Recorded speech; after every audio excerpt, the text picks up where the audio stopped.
Hey everyone, welcome back to the YouTube channel God Will Do It For You. My name is Steven. I hope everybody's having a great week so far. And I like to get straight into the message that I wanted to convey to you.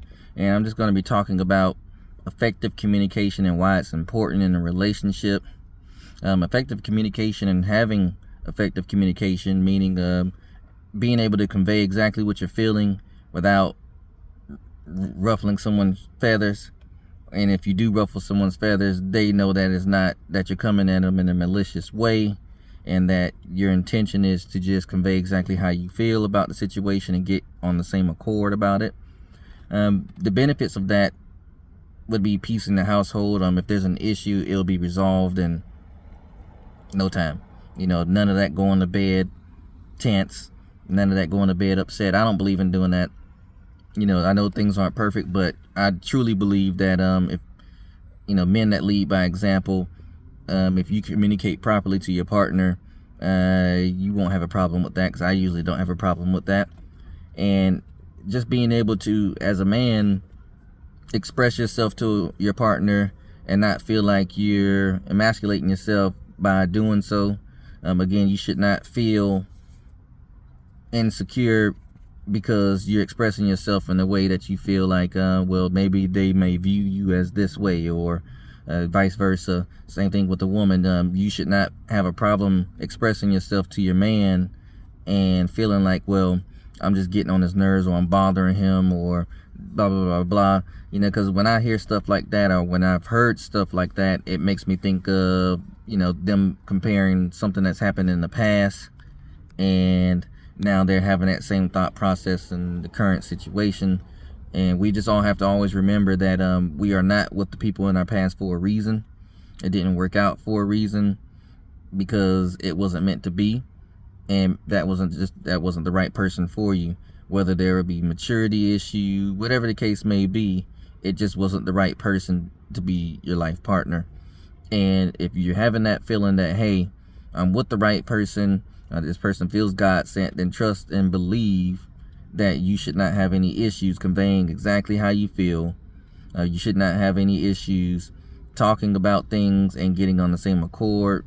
If there is a disagreement or a mini argument, because when I say mini argument, and I say that because sometimes arguments for me in the past, people would be heated for hours and things like that. That doesn't happen anymore. You don't really have to argue when you communicate effectively. The one thing, especially, if there's an issue that you have in the household, like, hey, honey, I would like to talk to you. I noticed this and that. I'm not sure if you were aware, but, that's not something that I'm okay with.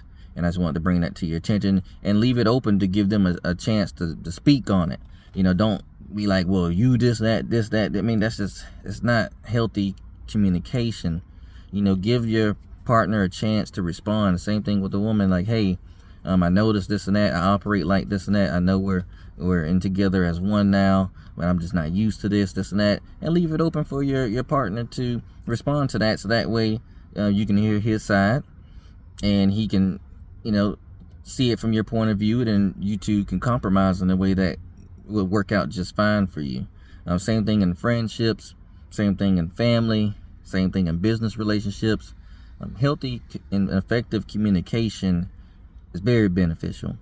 Knowing how to communicate effectively, especially utilizing this vocabulary that we have effectively, man, you can move mountains. I'm trying to tell you, the peace that God gives you internally, you'll always want to keep that. So use that as the foundation. That's why you have to seek God and have God in your heart.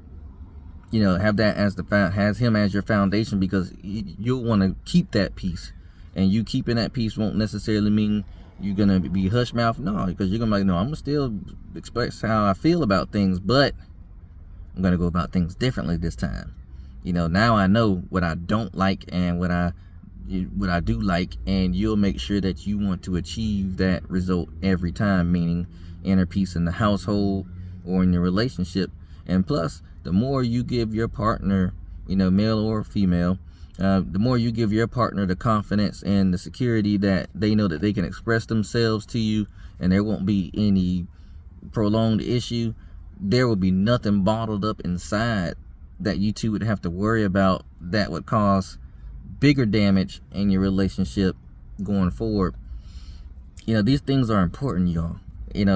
People pray for relationships and things of that nature, but they don't put in the work internally to make sure that they are ready for someone, especially in today's age where it's not easy anymore to just find someone that is truly good for you.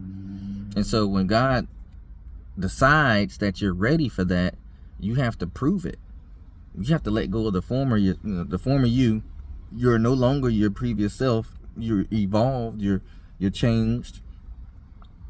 Put in the work. It's not going to be just hey, this person does this and this and that, or gender roles are out the door. Everybody's working hard now.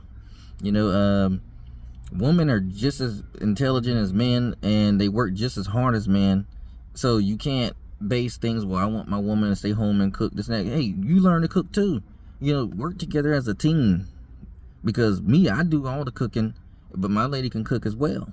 And that's how you want it to be. You don't want it to be where somebody's handicapped. That way, if something happens to you, now the household is derailed a little bit. No, don't handicap the household. If you're a male and your woman does a lot of the cooking, be in the kitchen with them. See how you can help them out. Don't just sit on the couch and watch TV. Be a team. Be a team. That's how you make it these days. That's how and you keep people out your business. Don't be posting everything on Facebook. Oh, I'm happy, this and that, yada, yada, yada. Man, forget all that crap. Because people pray and people are envious and they don't want you to be successful, especially if they're single or especially if they're in a relationship that ain't working. People really aren't happy. I see it all the time on my Facebook. Women, especially single moms, I hate to say it, but you see they get happy that they got a man and just letting the man grope them on Facebook and this and that, and then a few months later they ain't even with that man no more. So I'm like, now you look like a fool. Stop putting everything on Facebook just to be like, hey, I got somebody, and keep it to yourself for once. That's how you protect it. That's how you protect your energy. That's how you protect the relationship. That's just how you protect your privacy. That way you can move the way you two want to move.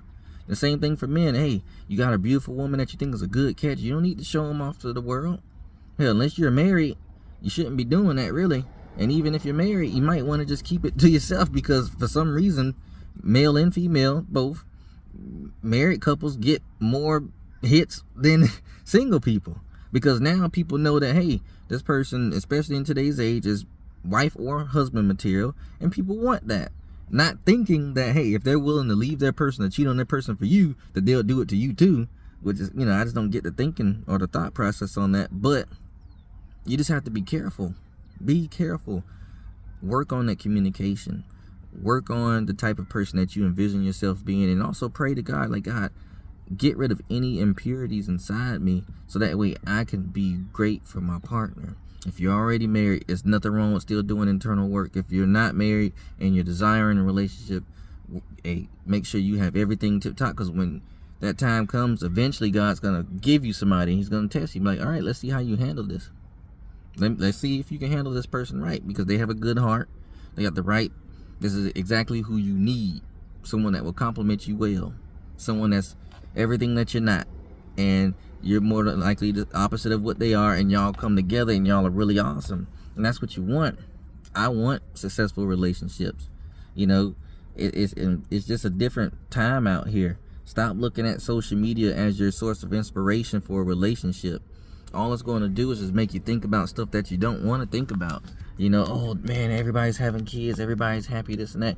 You got, as my mom would tell me, she said, you got to get to the point where you don't care about that, and that you just be preparing for yourself. That's how it works. Because when I met my partner, one day I was asleep, not talking to this person, and the next day I woke up and was in communication with this person. It happened just like that.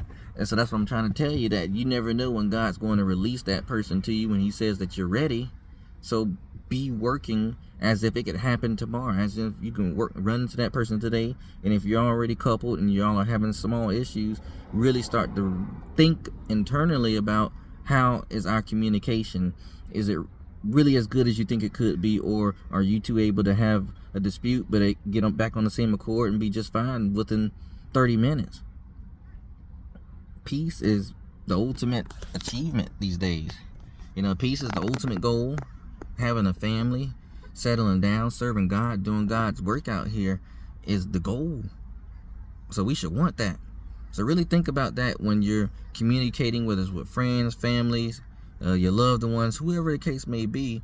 Make sure that you're communicating effectively, and make sure you're thinking before you speak. There's nothing wrong with taking the time to pause, so that way you like, you know what, I don't like arguing either. It never leads to anything positive.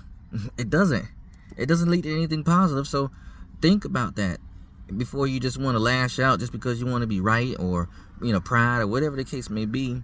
And just think of it as in, we are a team, and we want to be on the same accord.